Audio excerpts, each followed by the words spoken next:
Bonjour à tous et bienvenue dans une nouvelle vidéo de numérique. Aujourd'hui, on va vous parler du Sonoro Stereo, qui est une enceinte tout en un de la marque allemande Sonoro.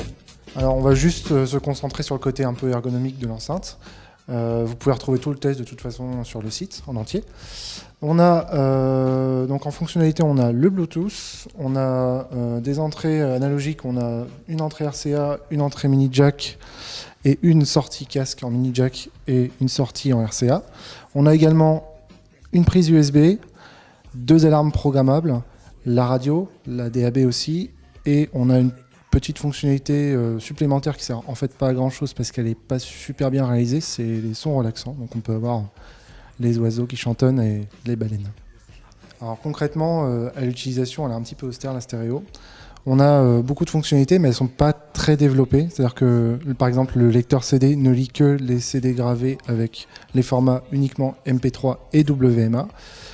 Pour la prise USB à l'arrière, on peut venir recharger son téléphone uniquement. On ne peut pas lire avec. Donc si on veut lire avec, par exemple, il faut prendre le Bluetooth ou le filard et le relier avec.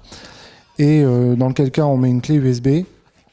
Cette clé USB ne doit contenir que des formats MP3 ou WMA pour qu'il soit lu par l'enceinte, ce qui est un peu dommage.